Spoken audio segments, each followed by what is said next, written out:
Irra jirtu hordoftoonni maatii YouTube channel Odaa Maddaa akkam nagaa fayyaa keessanii jirtani baga jiraattan iddoo nagaa viidiyoolee maruutti jiru hojiidhaafin deemee dalagaadhaafin deemee bakka dalagaadhaa jira arraantanaan mana kiyyatti deebi'e hoggaan mana kiyyatti deebi'u kun arraanta nagaa waan ajaa'ibaatiin dhaga'e kan mana kiyyatti taate maal dhageessan jechuun keessan silaa hin oolamtu waan amma dura irra jirrus quba qabdanii waa'ee wallabbii dasiitiif kan kennaatti tiifiin manguddummaa seenee isaan jidduu jira. Manguddummaa sanillee jidduu baheetiin jira jechuun karaa nagaatiin osootiin nama tokko wajjii wal hin dhabin. Arragaa akkaan deemee an hojiidhaaf bakka hojii jirutti Nasruun bultii aartii Oromoodha. Mana kiyya dhufee mana kiyya rabshaa guddoo mana kiyyatti taasisee mana kiyyaa deeme. Sababni inni mana kiyya dhufee mana kiyyatti mashaakila guddaa kana taasisee deemeef maaliif dhufee asitti mashaakil isinii godhe yaa'ii isinii godhe wanni asii dhufee loleef maali jee hoggaan warra kiyya gaafadhu hadiirii fi kennaatu waliin jira isaantuu waan hedduu narratti yaadu jiru dhufee mana kiyyatti jechuu lola guddaa taasisee deemee jechuu golti artiidha. Arragaani ani waaniin Nasruu godhees hin qabu wanni ammana isaa dhaqeefis jaartii kennaadhaa tasokkite galchuudhaafin karaa nagayaatiin mana isaa dhaqe akkuma isin beektan viidiyoo amma dura irratti isin mareetiin jira quba qabdan isin hundinuu Oromoo. Manguddummaa dhaqeetiin isa biraa jechuu dasii gara mana isiitti deebisuu dadhabee biraa gara mana kiyyaa deebi'e guyyaa meeqa baatii torbaan meeqa itti deemee dadhabee jechuudha. Manguddoo biraa dabaladhu jeetiin manguddoo biraallee dabaladhee itti deebi'ee dadhabeetiin irraa galee gaafaan gaa dadhabee bakka san irraa mana Nasruuti manguddummaadhaan dadhabee irraa galu viidiyoo mareetiifiin ture isiniif. Akkuma isin amma dura quba qabdan viidiyoo mareetiin isiniif kaayee jira Oromoo akkuma waan gartee waa'ee kana keessatti duraan viidiyoo isinii marraa turrettiin viidiyoo maree isinii kaayee jechuun viidiyoo irraa ani waan kana keessaa ba'uu kiyyana karaa nagaatiin manguddummaa taniin gartee jara lameen nagaa walitti deebisuudhaaf Nasruutti deemaa jiru karaa nagayaatiin Nasruu biraa dhabeetiin biraa galee quba qabdan akkuma jiru. Isa biraa gaa manguddummaan dhabeetiin manguddoo biraallee dabaladhee biraa mana kiyyatti deebi'ee karaa hojiidhaa deeme. Sababni mana kiyya dhufee jechuu ilmoo tiyyaa fi haadha warra kiyyaa jechuu itti lola guddaa irratti taasise maalii? Animmaa asitti na baruudha qabdan Oromoo isin Nasruu jechuudha. Maal akka mana kiyyaa barbaadu sokkituun mana kiyya hin jirtu. Wanni inni barbaadu mana kiyya takkallee hin jirtu. Ana keessa bira dhaqee karaa nagaatiin biraa dhabee galee dhabee biraa galuu kiyyaas viidiyoo mareetiin isinii kaayee jira maduraas maaliif jecha kan mana kiyya dhufee mana kiyyatti lola guddaa taasisuuf kennaadhaaf dasii jidduu ani galeetiin jiraa jeetiin viidiyoolee maree kaayee jira madura wanta akka silaa akkuma isin beektan gizee dadhaban wanta katan dadhabde irraa galta. Dadhabeetiin jira nama beeksifteeti irraa galtaa jechuudha karaa nagaatiin. Maaliif irraa galta? Eega dadhabde booda waan gootu hin qabdu jechuudha. As keessatti dadhabuu kiyyaas isinii himeetiin irraa karaa nagaatiin galee jira. Amma gizeen haadha mana kiyyaa gizeen gaafadhu maaliif lollummaan inni mana kiyya dhufeef kun maali jee gizeen gaafadhu ilmootii yaabbadee daa'imatii yaabbadee jeeti mana kiyya dhufee jechuudha. Daa'ima isaa yoo baddee mana kiyya jiraatte baddeen mana kiyya jirti harkannaan dhufee fudhatee deemuudhaaf eeggadhu. Daa'imni isaa tabadde mana kiyya hin jirtu. Quban qabu an waa'ee isaanii jidduu baanaan karaa dalagaa tiyyaatiin kutee bakka dalagaadhaa jira arraantanaan galee cuunu. Gizeen mana kiyya galu gaabiitti haadha manaatii fi gartee ilmoon tiyya kunoo jiraachuu dadhabaniiti akka hamaa keessa jirani. Angaa maaliif akka inni mana kiyya dhufee mana kiyyatti dhaadannaa guddoo tana taasisee mana kiyyatti lola guddaa kana taasisee haadha manaa kiyyaa hundaan lolee Qadir bakka keessa as kenni jechuudhaan jechuudha. Waan lolee inni dilana lola guddaa kana oofeef hin beeyne garanumaan akka isinis nabartaniin barbaadaa jechuudha. Mijiyyoo isaa badee kunoo gizeen viidiyoo gubbatti gizeen laalu dhagayeetiin jira.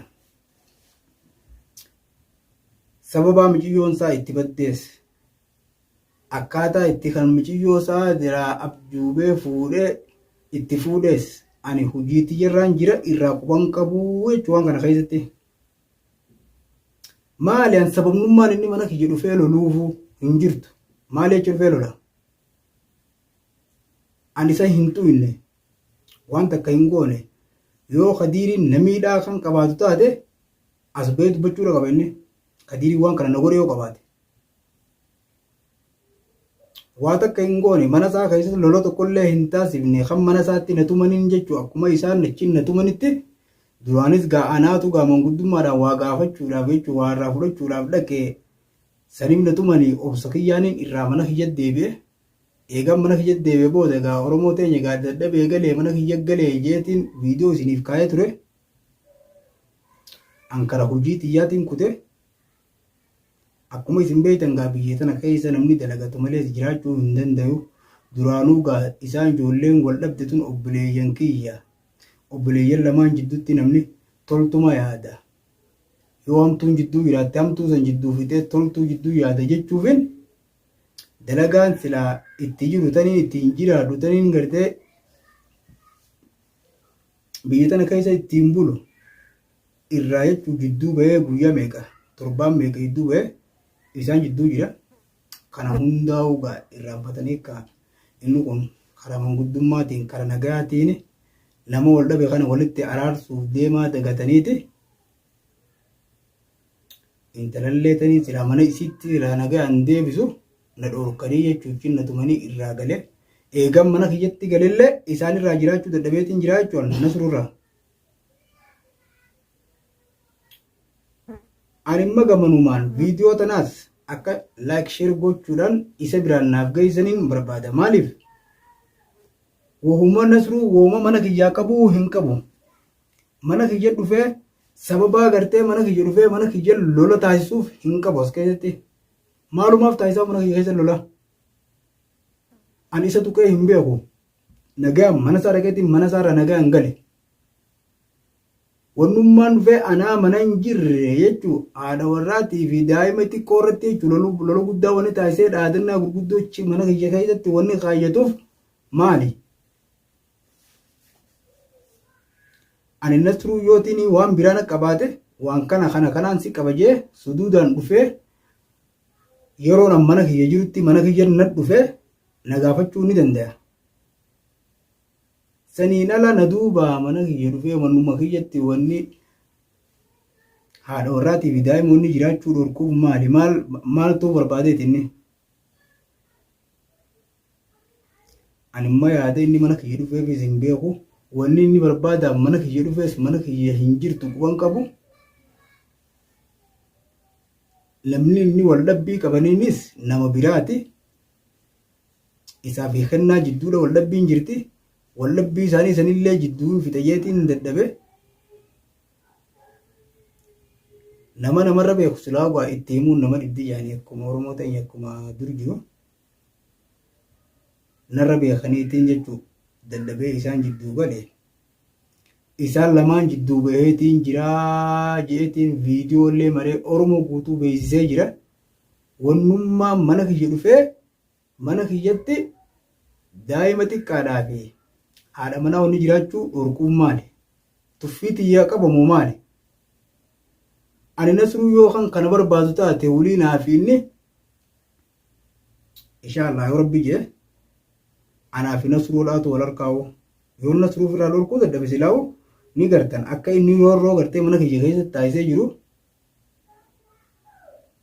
fedha geessan dhaadannaa guddoodhaan na dhaadachuu jiraachuu nasruun amma duraas kanii waan takka hin godhin kanii waan takka duraa hin belleessin daa'ima isaa quban qabuun kan waa belleesse nama biraa yoo tiinii gartee haaloosaniin baafadhaa kan juutaate nama isa duraa waa belleesse sanif dhaqee nama sanirraa yoo yaada irraa qabaate yaada isaa itti barfatee yoo tiinii roorroon gara nama saniitiin katti jiraatu taate roorroo san baafachuu danda'e malee wannummaa mana kiyya keessa dhufee loluufuu hin jirtu an manguddoo nagayaa ta'uudhaan mana isaa itti dhaqee mana isaa irraa dhabee irraa galee Oromoo teenyaan na baruudha qabdan as keessatti arrabootu yoo nasruun karaa mana kiyyaa kan deebi'u taate an nasruuf irraa hin dhorka.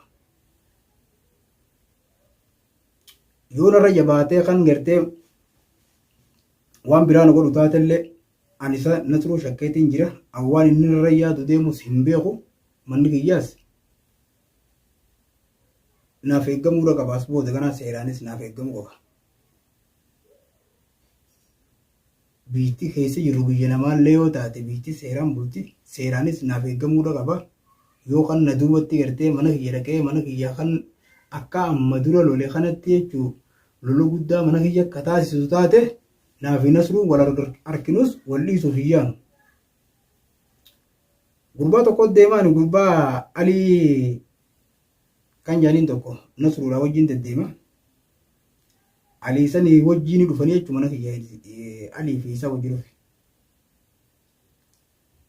Mana abbaan manaa hin jirre dhufanii isaan loluun dhiirummaadha. Dhiirummaan isaanii hangana. Dhiiroo yoo ta'an yoo tini naan loluudhaaf kan dhufan taate sababa itti naan lolansa yoo kan qabaatan taate yeroo nan mana jiru dhufanii anaan hin lolanii warra manaatti hin lolanii. Akka dhiiraatti sanuun. Ani nama isaan illee firraa dhorku Alii baananii fi Nasruudhaas. Aliin duraanuu waan keessa jiru hin qabu. Waan barbaada jiraatinu gidduu ta'e tana lamaan deddeemuufis hin beekne. Amma duraas viidiyoo irratti giseen harkuun akkamatti waan harkaa haasawaa silaa namni karaa nagaa nama gidduutti dubbateetuma waan takka nama gidduudhaa fixa. Wallabbii isaanii tana jechuun akkuma isin keessa ichi deemtu guruudhaa fi yaada hamaa isaan jidduu yaaduudhaa fi waan kana dalagu jira. Ayyoo Aliidhaa fi Nasruun ganaa kan toora mana kiyyaa baan taate anaaf firaa dhorka isaan. Firaa dhorkullee ni danda'a. Abbaan ifirratti silaa'u numa du'aa beekadhu waan ifirrattis mana ifii keessatti yoo roorroon kan manatti itti galtu taate ittuma du'a malee namni roorroo fidhiisuus hin jiru. Arrabooda akka Nasruun mana kiyyatti hin deebine. Mana kiyyatti deebi'ee Nasruun dubbii takka goonan naafi Nasruun harkaanis walirraa hin oolu. Takkanaate ilmaan Oromoo qaqqaale. Isinummaanuu baga jiraattanii viidiyoo tana sheer godhaatii Nasruudhaa fi Alii biraan naaf ga'a. Arrabooda immoo isaan yootiin kan gara mana kiyyaa dhufan taate nagayaan dhufanis hamtuun dhufanis na jalaa isaan naxaa inuma hin baangana. Takkanaati hangaan viidiyoo dhuftutti hanga ol dachaanutti nagayaan naaf jira.